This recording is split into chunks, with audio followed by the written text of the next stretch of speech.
Attention everyone, the RawCast Live is now in session. Please get to your seats of assignment and get ready for another Yap Fest from your hosts, Raw Tactics and True Blue 77. Please keep your hands away from the lobotomites and enjoy the show.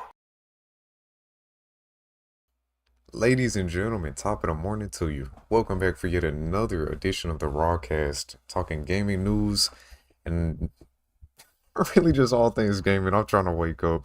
Good to see you this morning, Mr. Nukeman, Patty, Smooches. I'm Raw Tactics, joined by my man, Mr. True Blue. Blue, how you doing? I'm good, man. How you doing? And how's chat doing? As always, I'll start with my little intro. Good morning, good afternoon, good evening, wherever you may be. I hope you are all well. So, yeah, we've got quite a lot to talk about, Raw. Oh yeah, we do. First off, we gotta talk about it. What you been playing lately? Fallout 4, and I'm not going to mention another game because I think I've covered that far too extensively. But yeah, buy it. You know what I'm talking about, guys, Insert right? plug here. Yeah, no, mostly Fallout 4 and Tainted Grail Fall of Avalon. So just the usual settlement building, Fallout 4 mods, and going through the story and Tainted Grail and just upgrading my character and that's about it, really. That's probably about it. What about yourself?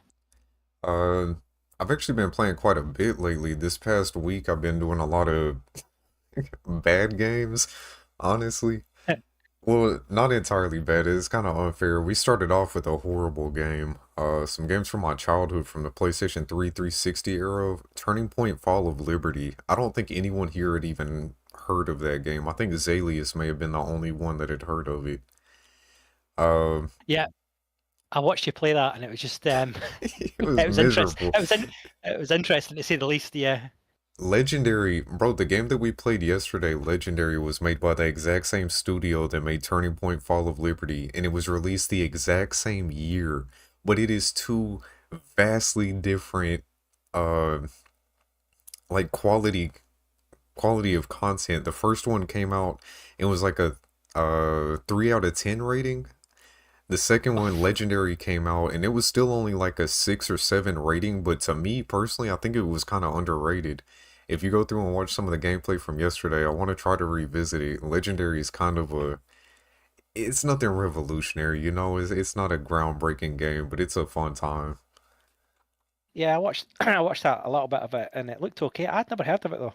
I'd never heard or I've played it, so I was watching it, and it did look half decent. It was better than the other game. Yeah, to say the very least.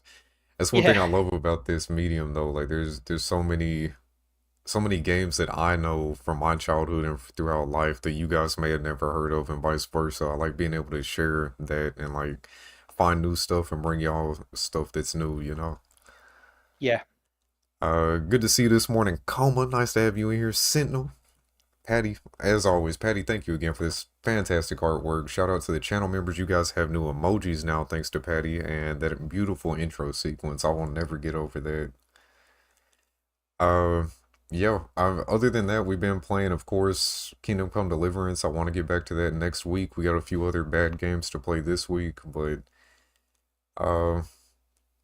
yeah, we got quite a bit of gaming news to cover. Starting off with Forza Horizon 5 is releasing for the PlayStation 5 and digital only. I don't think I need to go too deep into this. Like, I'm pretty sure we're on the same consensus here. Digital only is not a good way to go. We've already faced enough issues with us not owning a dang thing, you know, like that is a huge thing in the games industry right now, reinforcing that us as gamers, although we are buying, it used to be that we're buying games, now we're buying what, like temporary licenses to games. I think that's how they're putting it. Mm-hmm. Yeah, that is crazy to me. You have anything to input on that one? I'm just reading the article, and it's just from my understanding, this digital-only approach has raised concerns among players. One major worry is the potential for the game to be removed or delisted from the PlayStation Store in future. So yeah, I get exactly what you said, pretty much what you said. If that happens, those who haven't purchased it might lose the chance to own it or play it on PS5. So yeah, that's not good, is it? Yeah, not at all. That's one of my biggest concerns. Like that's why I'm such a advocate for video game preservation, for emulation, and for hosting your own media. Like the Plex server that I had, I've told you guys about, made the tutorial, like how to set up your own, basically a DIY Netflix.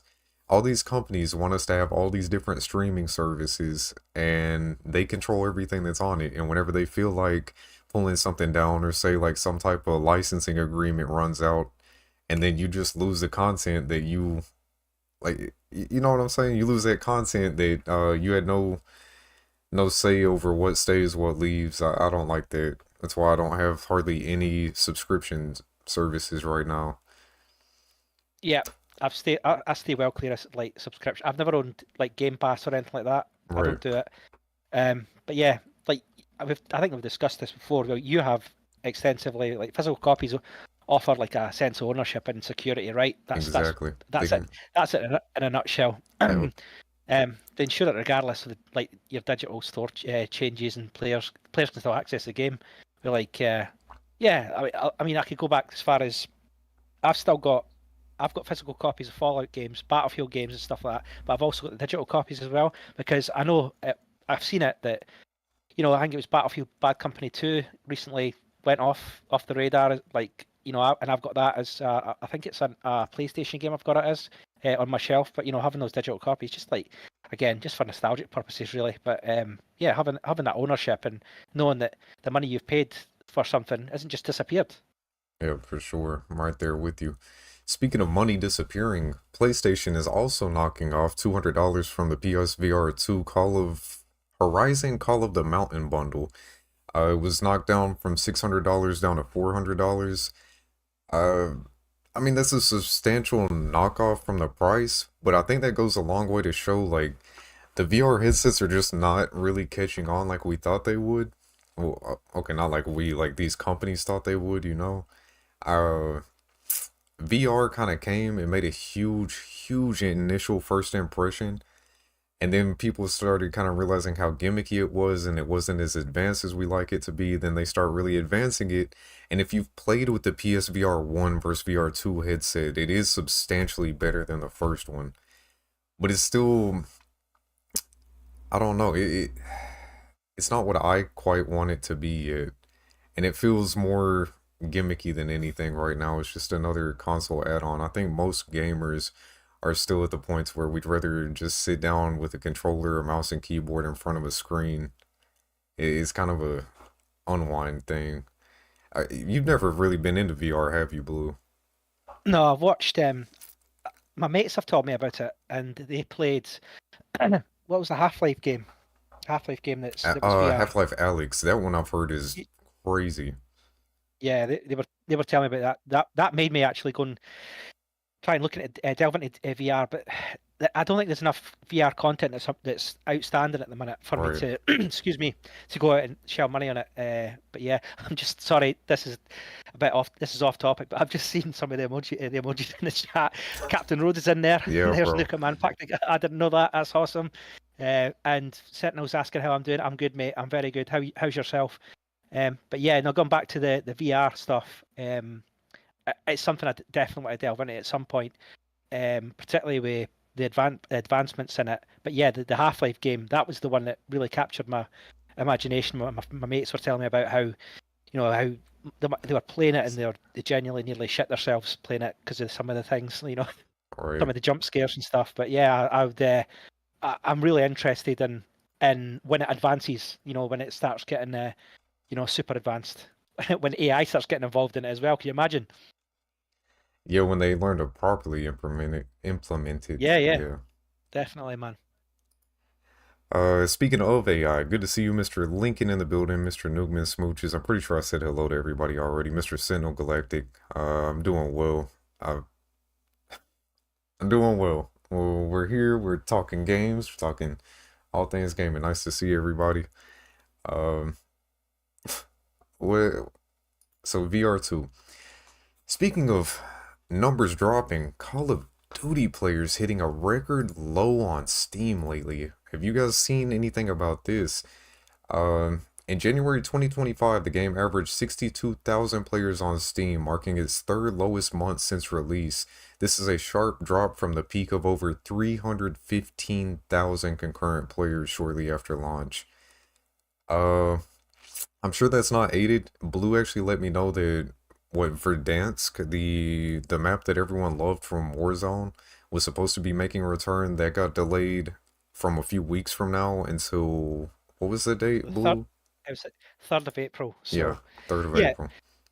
just going, just kind of going back to the player count and stuff like that. Well, I was one of those players that left it, but that was like, excuse me, that was about 5 months ago because it lost its spark for me. Call of Duty Warzone. It was, originally it came out during COVID and stuff, and everyone was playing it, and it was fresh to everyone, and you could jump in, and it definitely wasn't as sweaty. Excuse me, I have to clear my throat here. Sorry about that. Yeah, it definitely wasn't as sweaty as it is now, and they've just changed it so much. Like from the last time I played, with bringing in this Omni movement and some of the mechanics, they lost the floating loot stuff, and it just, for me, it just isn't a fun game anymore. And honestly, it was bringing, I would play Warzone when all my mates would be playing Warzone, and it was just a fun time. Do you know what I mean? We would have a good laugh, and it wasn't too sweaty. But then I found eventually it got like, it started arguments because it was that sweaty, and people were that dedicated to win the game and stuff like that. Which I guess that's not a bad thing, but at the same time, it took a lot of fun out the game for me because you start blaming each other, and it caused a bit of a toxic culture. And like I know, like what do you call it? What's the chat system that they use in Proximity it? chat? Yeah, proxy chat. That's it. Sorry. Yeah, proxy chat was started getting a bit, spicy and stuff like that. I was going to say fruity, but I'll stick with spicy, right? But yeah, Yeah. no, but for me personally, it lost a lot of its charm and a lot of its fun and stuff like that. It just became a sweat fest, and like I said, I installed it 5 months ago. Going back to Verdansk that you were talking about, that kind of piqued my interest, but at the same time, I was thinking, well, if it's going to be like, if they're going to implement the same mechanics, which apparently that might be why they've delayed it, they might be changing up a few things to make it more polished, but I wouldn't count on it. I wouldn't count on any drastic changes. But things like if I go back to Verdansk in the very first Warzone, my thing was RPGs against vehicles and stuff.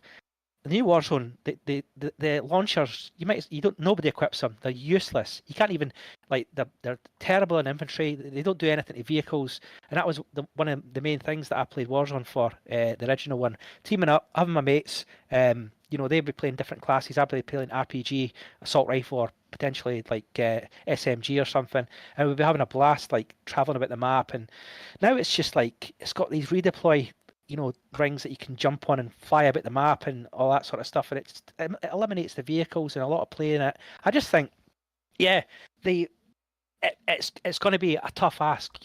If it comes back, if it explodes back into the scene and it draws players back in, then brilliant. I'm all for it. But I'm not as hopeful as some people, especially with the delay, because you could take it as a positive or a negative. But I guess the the experience will never be the same, and a lot of it will be down to nostalgia and stuff, won't it? Yeah, for sure. And see, I'm right there with Nuke, man. One of the biggest things with modern Call of Duty that's really put me off, I don't know as much mechanically because I haven't been playing Call of Duty in years. Like, I played Advanced Warfare when that first came out, right? Like, this is how long ago we're talking. I bought Advanced Warfare brand new. I didn't like what they were doing with the series. I watched what they were doing with the run up to Infinite Warfare around that time, and I just quit buying Call of Duty. I had a friend that convinced me to buy COD Modern Warfare 2 2019, and then I soon after regretted that decision, and I haven't played any more since. So I don't know as much mechanically as a lot of you guys do, and I've never even played Warzone. I've never touched it. But one thing that I've absolutely hated to see is the decline. Call of Duty used to be like, I don't know, it was the guys always getting on and like, bro, it's Rainbow Unicorn Vomit and crap now playing as a Ninja Turtle and Nicki Minaj, Snoop Dogg, all these people running around. Like, what is Yeah, this, bro? I hate that. I Like hate we've that. talked No, about no, before, I'm not the targeted audience anymore. I have absolutely no initiative to play any Call of Duty. I have no desire to play any Call of Duty because I don't want to see that shit. I don't want to be part of this. there was a few of them that I liked. They introduced the Fallout skin, and they introduced what do you call it, Doom guy, and they also introduced Terminator. So I mean, so out of place, but it did pique my interest. Like, but I'm with you. Your point still stands. It's ridiculous. I'd rather have gritty modern warfare with proper uniforms instead of pink guns and Yeah. flying about the map and all that sort of stuff. It's just taking away a lot of the magic. And just replying to a comment, I think it was from Smoochies. I'll just double check that. Yeah, Blue is going to take months. I'm just looking at my Steam thing now. 163 gigabyte to reinstall it. Yeah, see, Nah, that's crazy. no, They're no thanks. literally bloating the files just to make it to where you can't have as many options, and they want you to keep coming back to their game. That's what a lot of that shit is. It's intentional bloating to take up additional file space or storage space, excuse me. Yeah. Yeah. Yeah, Nukeman, I see you over there on Twitch. I'm right there with you, my man. I'm right there with you. He said he prefers more serious, realistic aspect of the game. It's been like for years I don't want to play as a effing turtle or unicorn with a skateboard as a weapon. Yeah, that's just that's wild. This is one of the reasons like we're going through some of these older games, some of these older shooters. I want to run up and do the entire Call of Duty series. Well, up to a certain point. I want to show you guys the originals for those of you that have never experienced them or those of you that may have forgotten. Call of Duty and Medal of Honor used to be so grounded in reality, and like they used to have included cutscenes where like they were talking with veterans and people that were there firsthand during some of these conflicts, and they'd show like firsthand experiences and encounters of stuff that happened. And it used to be like, it was so much more grounded. And now we're Teenage Mutant Ninja Turtle, Nicki Minaj, and all this crap. Like that's just wild. Same sort of thing happened to Battlefield, really. And Yeah. Battlefield, the best way to describe it, Battlefield and Call of Duty has become a bit fruity. Yes, US fruity at that. US Yeah, fruity. definitely US fruity. Yeah, it's not UK fruity. It's definitely US fruity. Yeah. All right. Oh crap. Where we at? Where we at? So, for those of you that have not seen, we're moving on to the discussion. This one kind of caught me out of nowhere. Twisted Metal. Twisted Metal was supposed to have a live service game. I am glad this thing got canceled. I kind of would have liked to see more on it, see exactly what it was. Sony was actually developing a Twisted Metal live service battle royale game. That's a new take on the genre. I don't think we've seen any like vehicle-based battle royales that I could think of. I don't think anyone's done anything like that. Vehicle battle royales. No, Yeah. that's interesting actually. I I remember mean, what was the games like? Games back in the day that I remember playing that could be. Did you ever remember a game called Destruction Derby? Remember that? District, yeah, I remember that. I was actually looking at playing that recently. Yeah, that'd be. I mean, that'd be quite a fun game to play as a sort of battle royale. But there's other games as well. There's another one that I played on the PC that was like insanely violent. It was Carmageddon. You ever heard of that? Carmageddon, yeah, I have. I've heard of it. Yeah, that was another crazy game that would be cool as like I don't know if I can't remember it being multiplayer. I doubt it'd be multiplayer, but that'd be like changing that up into like a battle royale would be hell yeah fun as well. But Twisted Metal, I vaguely remember playing it when I was younger. So what was it, 2012? I think it was. That was a that came out. PlayStation 3 one, yes, I believe. But Twisted Metal actually goes way back to the PlayStation 1. 1995. 1995. Yeah, you're right. I'm just doing a bit of research here. The video that I Yeah, put up yesterday, that's what I was actually playing in a few segments of that. cool. It's not got that David Jaffe guy developing it, have they? I So I that's have the no case. idea. I hope not. Well, the thing's been Yeah. canceled from my understanding anyway. That's what the article was. I didn't know anything about it, but it's been Oh yeah, canceled. just reading on it. The cancellation of it. Sorry, I've completely missed that first part. But Yeah, yeah, no worries. no, I mean that is. I mean, I didn't really play. I can't remember playing the first one to be honest. I know it was quite a big deal, but I can't remember playing it. Too old. Nice. Let's see.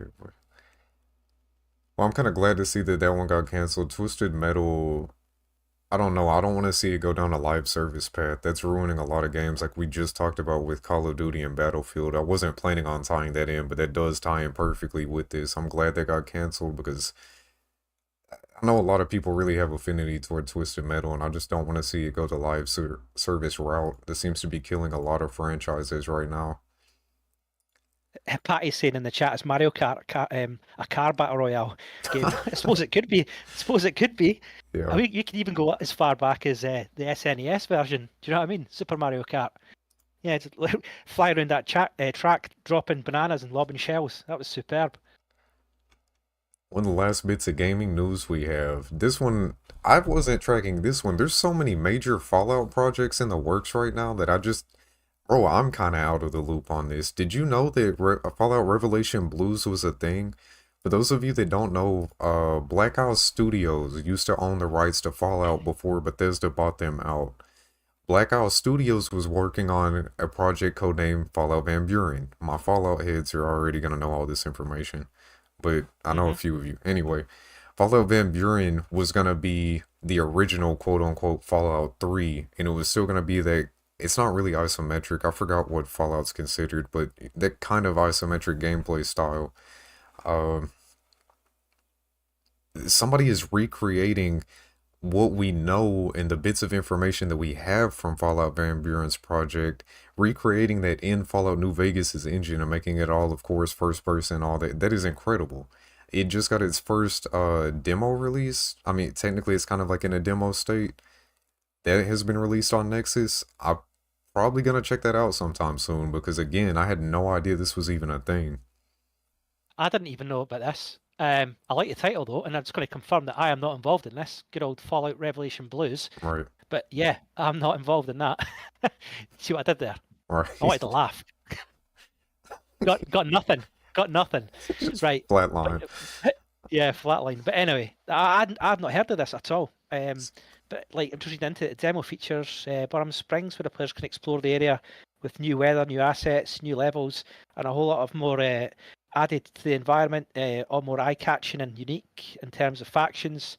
But yeah, the Burham Springs demo, you'll see some familiar faces like the NCR, Brotherhood of Steel, and the Powder Gangers. So yeah, that's news to me. I'll need to look into this further.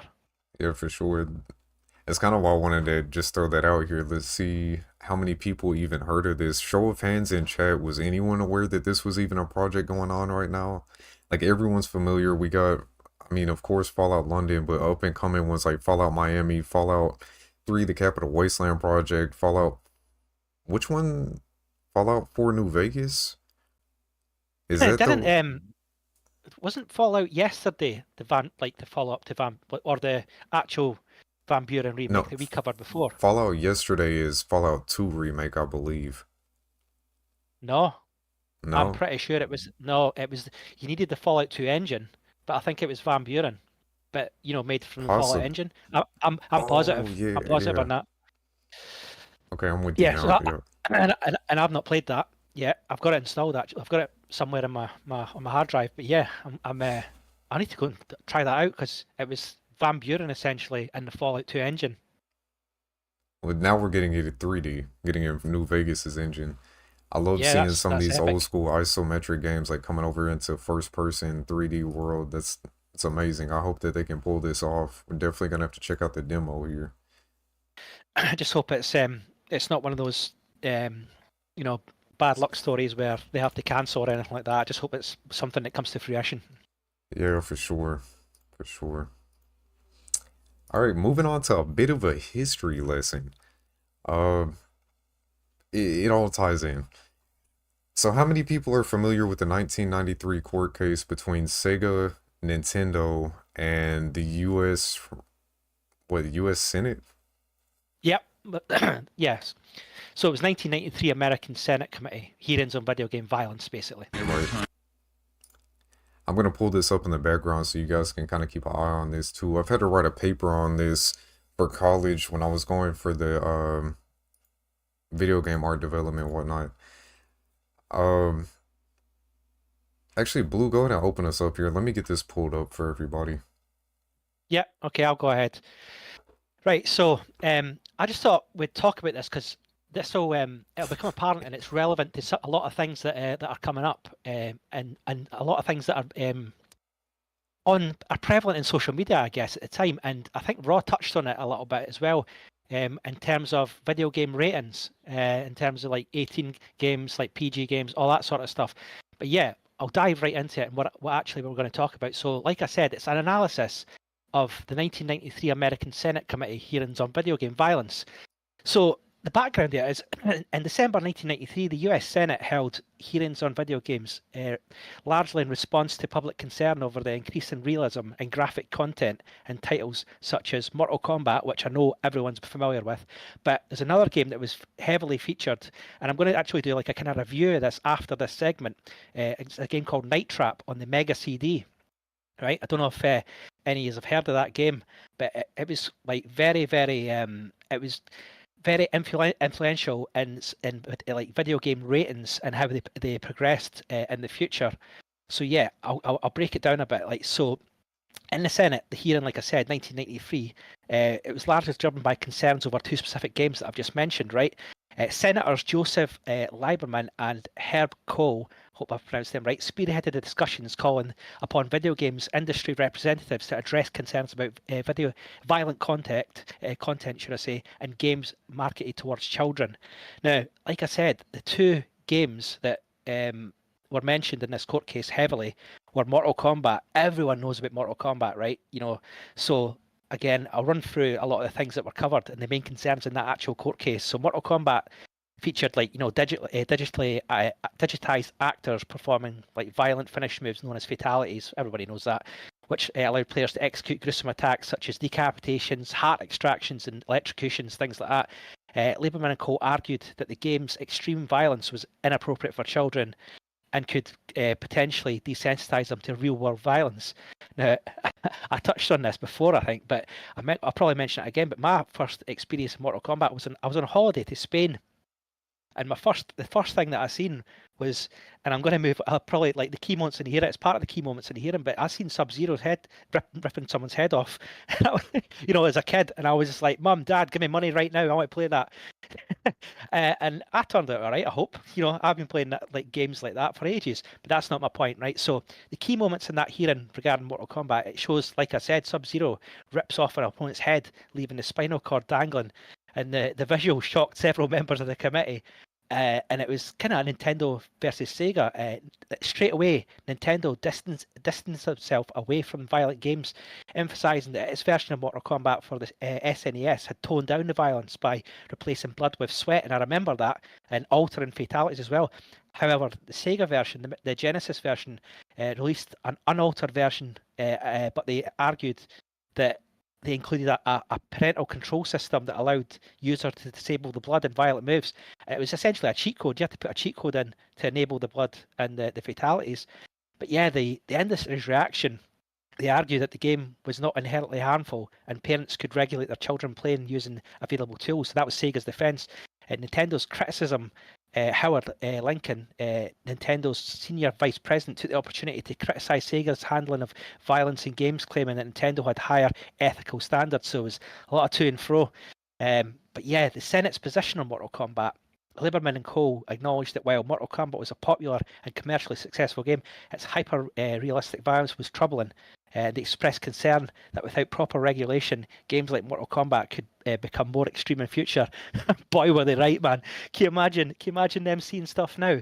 You seen the type of fatalities and the graphic, like, you know, the obvious graphic enhancements and stuff. Some of the fatalities, Raw, you must have seen all of them. You know, the Mortal Kombat 1 ones. I'm talking about the most recent ones. Mate, they're mind blowing. I mean, what's your take on that? I'm not going to touch on Night Trap yet.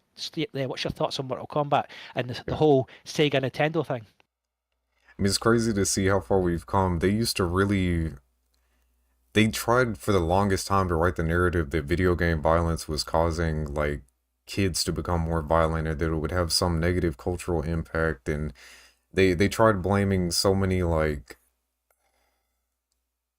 violent crimes, like terrorist type activities, you know, that people were committing at the time. They tried blaming that on video games, and it took so long for us to finally get over there. Like, we're still at a point now to where occasionally you will see some type of article or something popping up where people are trying to point out video games as being the roots of some of this, but we're at the point now to where it gets more of a hand wave, like, nah, we've already surpassed this. But it took easily like 20, 30-ish years to get to that point, Yeah, it's crazy because some of the stuff. I mean, you look back at it and it's something I'll touch on a bit later. But everything people these days, the kids these days, look back at it and say that's tame, that's nothing.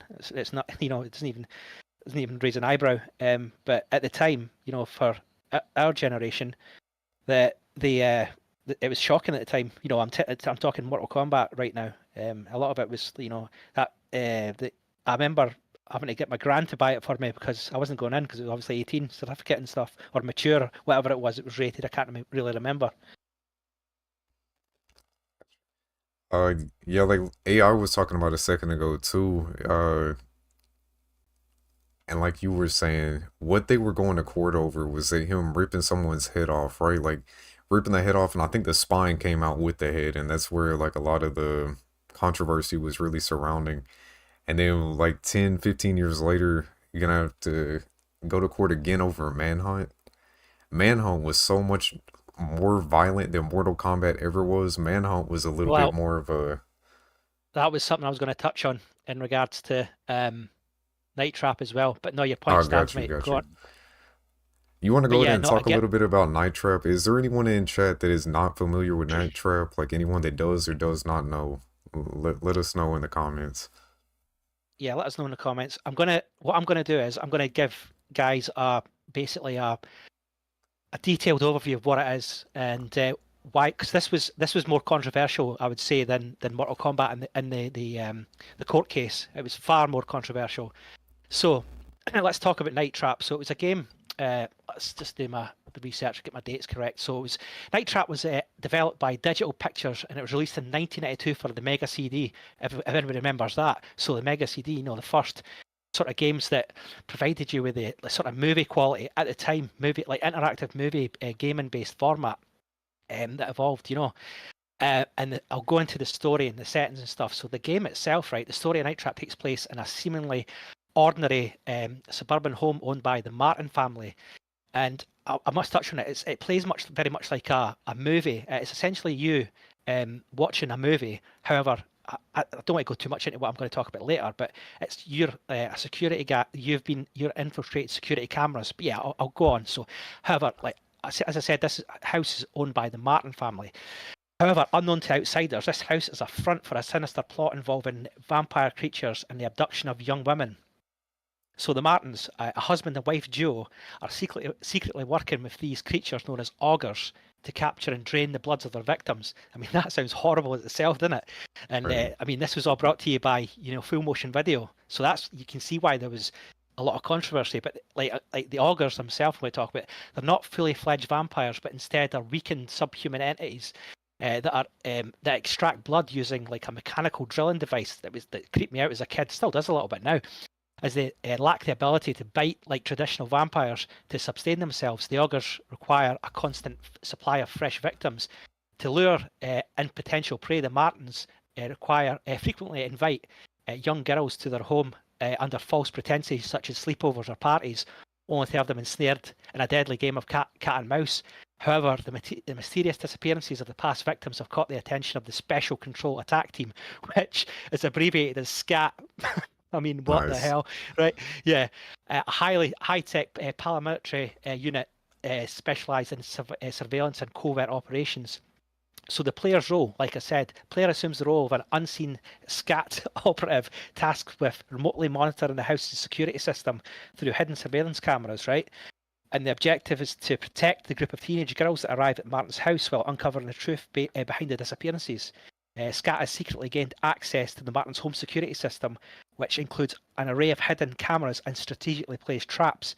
Now, these traps are originally designed by the Martins to capture the victims and can be repurposed by the player to capture augurs and protect the girls. So Commander Sims, the head of the SCAT operation, provides instructions via video briefings at the start of the game.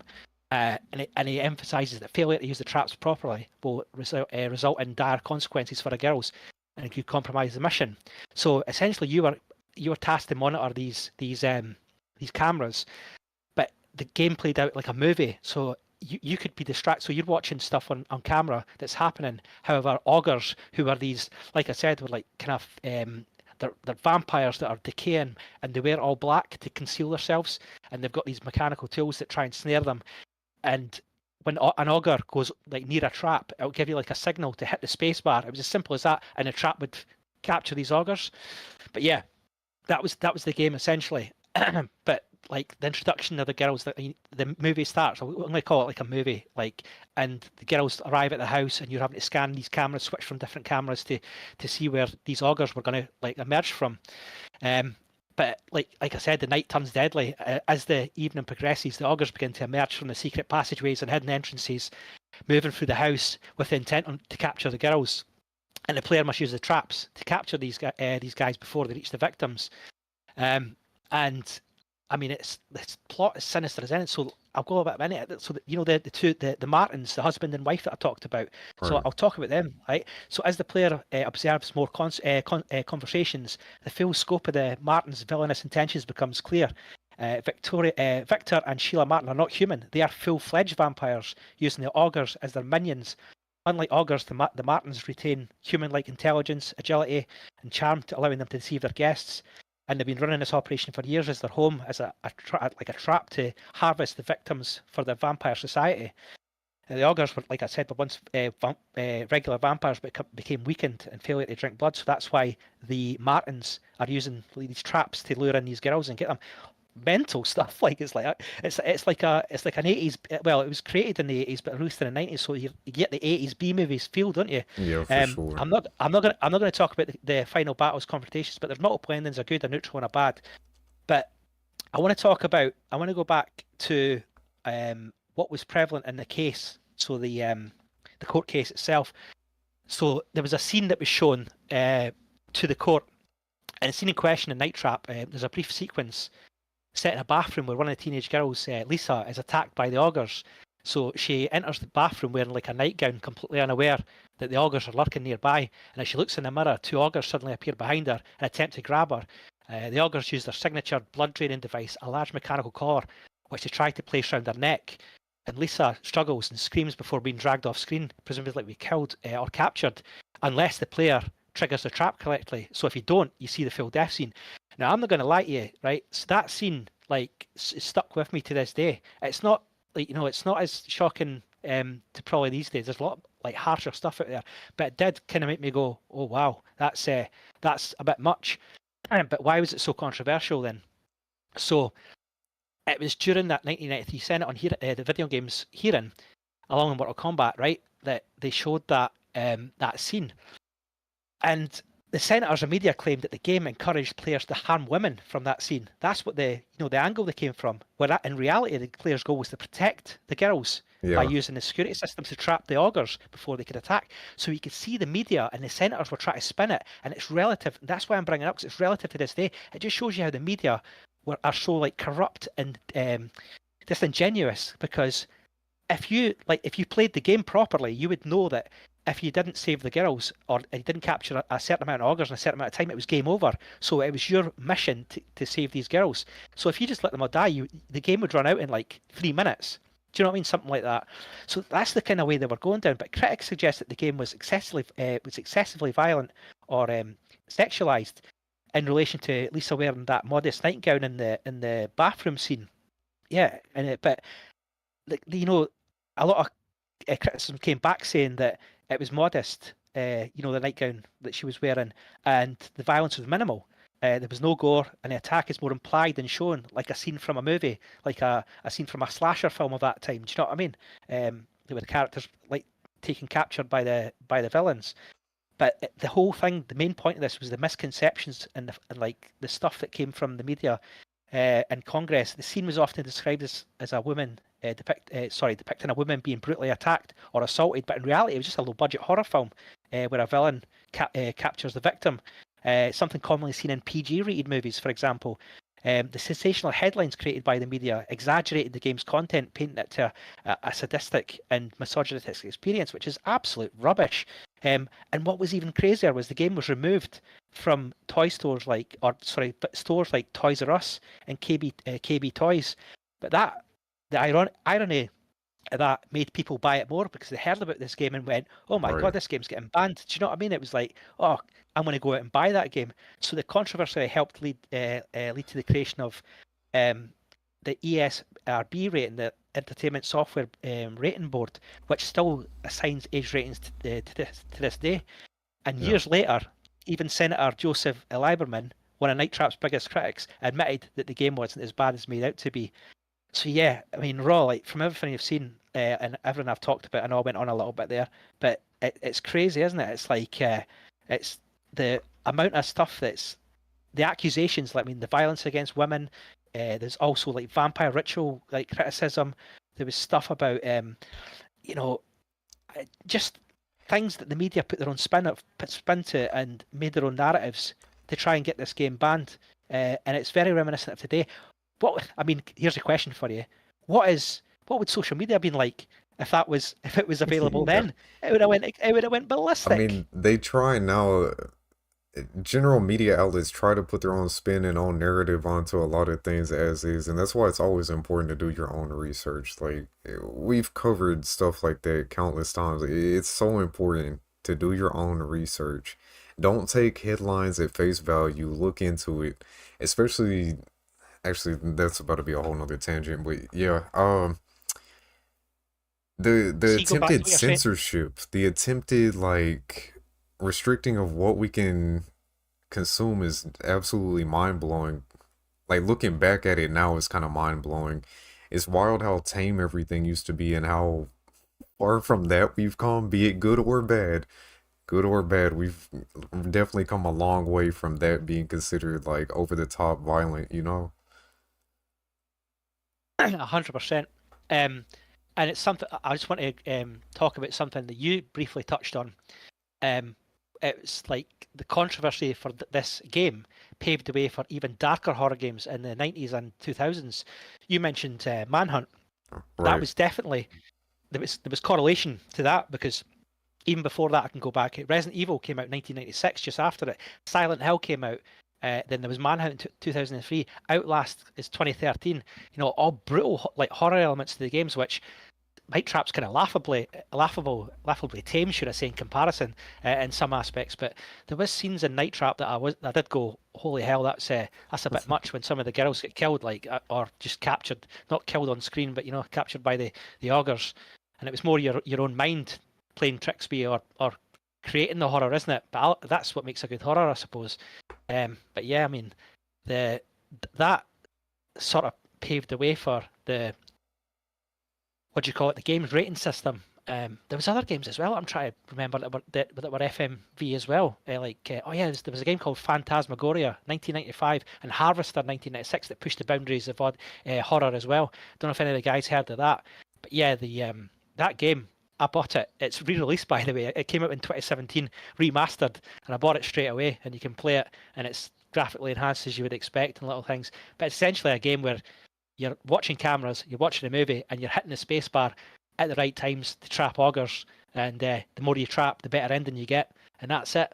But it kind of paved the way for the whole, court case and violence video games create violence thing. It was just mind blowing for me, and I thought it'd be interesting to bring up again.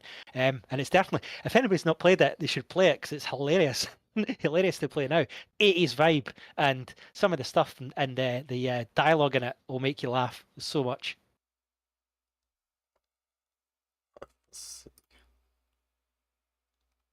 Completely off top. Actually, do you have anything else that you want to add about Night Trap? Not necessarily. I'm gonna catch up on chat if you don't mind. There's a few people that I might have missed. Fault Helper saying, "Yo, Blur and Raw." Yeah, how you doing, man? You alright, Fault Helper? Good to see you. What else we got? Who else we got in here? Patty Dunn did it, saying 80s women. Yeah, totally. Yeah, they're some of them are pretty hot. Like I tell you, every time I join, Blue is going crazy. Is that going crazy? Just passionate, mate. Passionate. I like that. I like that vibe. Did you bring up any of the videos? I didn't see it on stream. Oh yeah, Raw, of Night it's Trap. been in the Yeah, background the whole time. yeah. Did you show the scene in the bathroom? I did. Yeah, man. As you were talking gonna have about to it, wa- I had it up. Yeah, it was at the time, man. Did you have the sound on it? No, obviously you didn't have the sound on it. No. No, because it's worse with that even on. But yeah, the what do you call it? I mean, the game itself. Right, here we go. Let's plug Night Trap. Forget Tainted Grail. Tainted Grail. Buy Night Trap. Get that on your list. There you go. That's the last I'll say. Night Trap. Buy it. Void did notify us that Acclaim is actually returning. They're planning on trying to pursue video game preservation, it seems. Uh, they are returning to support indie developers and original IPs. So, for those of you that don't know, Acclaim used to be a pretty massive company. Like, what's from. Yeah, right here. Acclaim was an active game publisher between 1987 and 2004. After a 20-year absence, they're returning to support indie developers. They That's plan brilliant. to quote unquote rekindle beloved classics for a new generation, which is awesome from like us, some of us old head gamers, I guess. You guys remember I remember Turok, Mortal Kombat, NBA Jam? Like they had a whole lot of IPs under their belt that were huge back in the day. they had loads on the SNES. Acclaim had loads of games on the SNES, and a few that you mentioned there. Turok, NBA Jam. What was the other one? Did they do the wrestling games as well? I can't remember if they did. Actually, you know what? But Let me just look up and see exactly what all they have. yeah, but I remember they had a lot of games on the SNES, and they were a big company back then. Was it? What did you say? It was 90s and early 2000s, right? Late 80s to early 2000s. Oh Yeah, wow, that far back. 87 to Yeah, '04. yeah. Bloody hell. That was that was back when I had my. We talked about it off stream, Raw, when I had my action replay, my cheat Right. device, and my Game Genie, because I think that was the sort of equivalent back then of what was the one that you had on the PlayStation? What was that called? Game Shark. Yep. Game Shark, the one you featured in the video. Yeah, Yep. definitely. I had one of them. I remember the action replay. You stuck. It was like a cartridge. You stuck that in the cartridge slot on the SNES, and you stuck another game on top of it. So the cartridge was massive. It's like interfering with your TV. Good to see you, Mr. Anthropologue Guy. Glad you could make it in for a part of this discussion, sir. If I remember right, Anthropology, the SNES Jurassic Park game was absolutely nails. It was so hard. I remember playing it, and it was it was top down, right, for a little bit, and you were get chased at by a T-Rex at one point, and you had to like fend off the raptors. Is that right? Pretty sure it is. Yo, they have. Okay, here we go. I found. Dang, they had a lot under their belt, actually. Okay, I'm gonna name off some of these games. Man, if we could see some returns of these, this would be crazy. So, Batman Forever, the arcade game. The Oh yeah, Bigfoot, the Monster Truck game. They did have some ECW wrestling games. Anarchy Rules, Hardcore Revolution. George Foreman's KO Boxing. I didn't realize they were uh-huh. behind that one. Oh yeah. Killing Time. Killing Time was pretty big from what I remember. They had Magic the Gathering, Narc, NBA Jam Extreme, the I NFL remember Narc. games. Let's Narc see. was it's a side-scrolling shooter where you're a cop and you're shooting, just blasting drug dealers. Yeah, I remember that. They had The Simpsons, Bart versus the World. Yep, remember WWF Attitude. That's that crazy. was the one. That was the one I remember. They had a Rambo game. What the heck? Yeah, they were pretty big back in the day.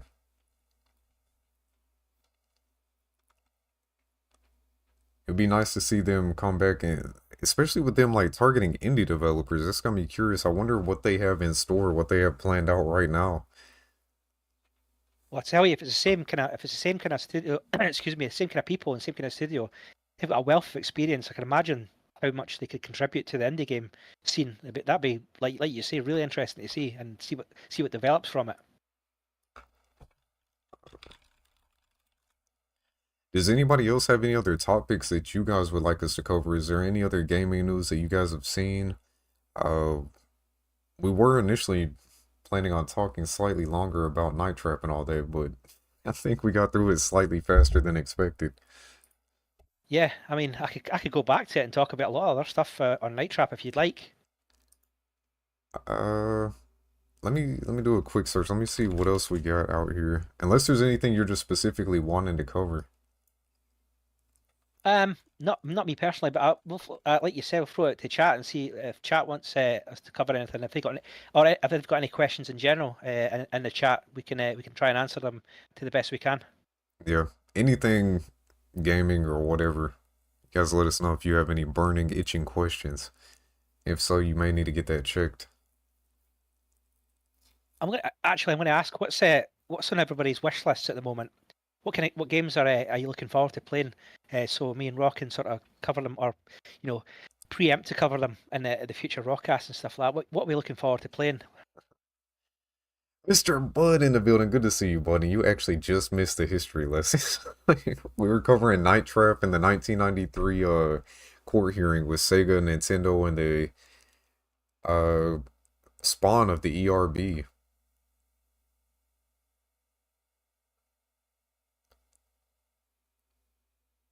Let's see.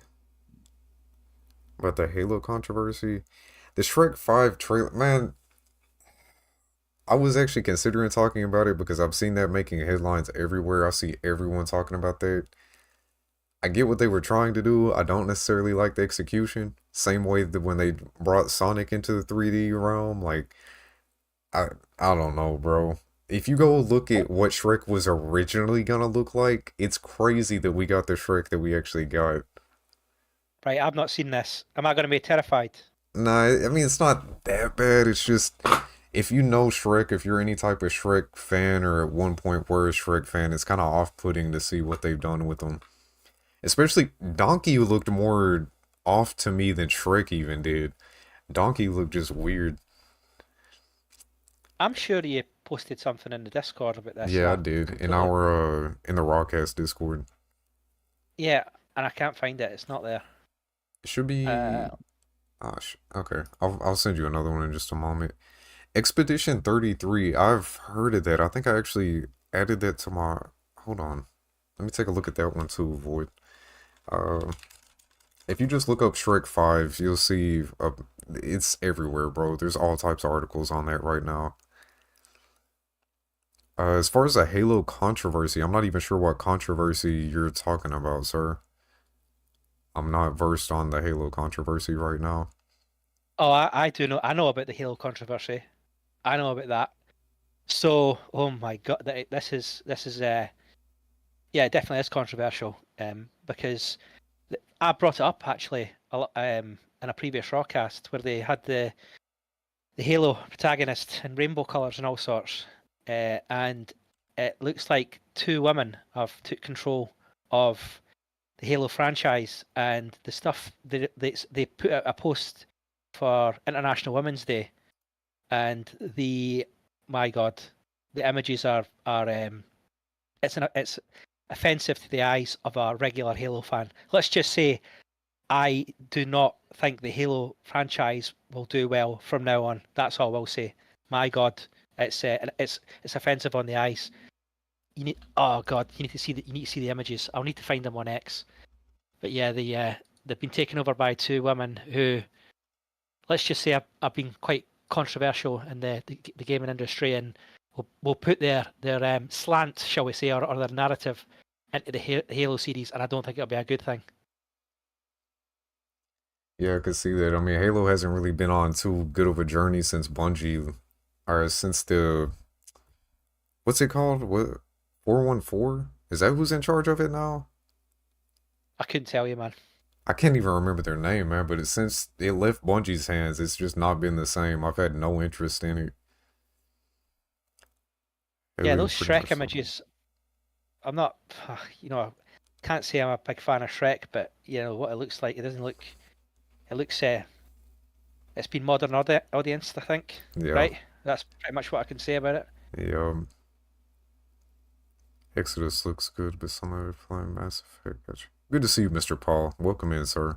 343, that's what it was. Dude, I cannot remember that for the life of me. Oh my God, Fallout Helper saying you're on my wish list, Blue, and that is definitely fruity. I'm a tough man to get. You need to pay a lot of money for me, mate. I definitely won't be on a Steam sale. Tell you that. Jesus. Uh, well, what was that? Expedition 33. That's what you wanted me to look at. Expedition 33. There's Paul Denny in the building. Yo, what's happening? Yeah.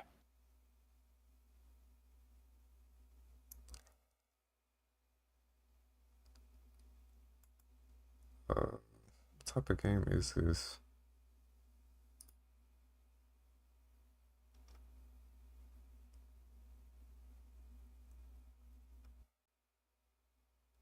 It's already being put on sale and it doesn't come out for another month.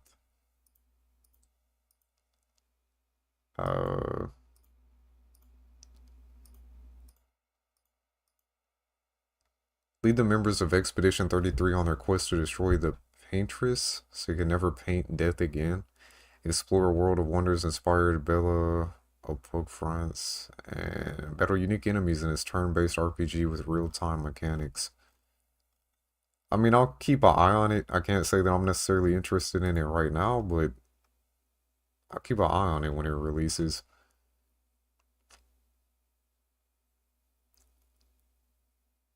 Visually, it looks pretty good. Redacted 343 as most people did from their... Yeah, exactly. Exactly, Paul. Zesty for Blue, 343 Studios. Testament, yeah. Reach was amazing, too. Back in the day, Halo Reach was like... A lot of people consider Halo 3 peak Halo, but to me, it was kind of Reach. Like, that's when I had some of the... I had amazing memories with both, to be honest, but I think it's just where that was the last good Halo. That was the last one that really made that cultural impact that Halo had, you know? For those of you that were like first-person shooters, or that liked first-person shooters back in the day, you already know, like, Halo was on top of the world. Everywhere you went, there was all types of marketing for Halo. There was, bro, midnight releases. I wish that there was like things like midnight releases now on the same type of level that it used to be. It's something that's like a relic of the past, you know. The modern gamers, I don't think people would even want to wait outside of a game store anymore. It's not as convenient as getting it digitally downloaded. Which goes back to kind of the point of me making that whole ranting video yesterday with how some of what's going on with the game industry is kind of our fault. Because they're going to follow the money, you know? They're going to occasionally push stuff and try stuff, but if it brings in profit, they're just going to see it through and push further and further until we get to the point we're at now, where we don't own anything, everything's going digital, they can pull it whenever they want to, and they can charge for all these additional tiny little skins. They can charge you $70 for the game, $60 a year. No, what is it now? It's like $60, $70 a year to play online through PlayStation and Xbox, plus the $60, $70 game, plus a $60, $70 battle pass, or maybe a $30 battle pass. And then additional like $10, $20 skins. Like, they're making hundreds of dollars per game. Like, that is crazy. Yeah, Crazy. that's crazy. And they're doing it because they can. They get away with it. They follow the money. They're doing it because although us, the old heads, the people that have seen the evolution of gaming, we know better. And we know that this is BS and that they're screwing us every chance they get. The modern audience, the target demographic, these children, don't know any better. This is all they've been exposed to. Hey, yeah. Anyway. Yeah, I think we've rattled. That's what we've been on for about an hour now. I think that's unless you've got anything to cover. I don't think I've got anything else to add to the cast itself. I don't believe so. On nothing living on bugs and be exactly, Boyd. Exactly. Nobody puts Pink Floyd in. That's crazy. Rainbows in the cover. Crazy. Well, Dark Side of the Moon had the refracting prism, though. That was the whole point in it. Light came through, it hit the prism, then refracted out the rainbow. Now you have guns that shoot rainbows and farts and whatnot. Yeah. Yeah, I guess that is going to kind of wrap it up for today, guys. Thank you all for the conversation. Thank you, Mr. Blue, for joining me here for yet another RawCast. Hopefully hopefully the games industry will have a bit more going on next time we do this. Potentially same time next week, maybe another one this week, depending on how it goes. What do you think, Blue? Probably next week. Next week? Yeah, got you. I think so. It'll give us more to get our teeth into, I think. Give us a bit of time. Yeah, it's been kind of a dead week for games industry as a whole. Nothing too crazy has been going on that we haven't already kind of dove into before. But guys, thank you very much for joining us. Thank you for the continued conversation and support. Stay tuned. We will be going live soon with some really bad, some hilariously bad, like so good, so bad it's... You know what? I'm going to get off of here. You guys stay active, stay healthy, stay hydrated. We hope to catch you all in the next RawCast. Yeah, and my little ending segment is, don't bother with Tainted Grail at Fall of Avalon. Buy Night Trap. Yeah. Peace, guys. Take it easy. Thank you.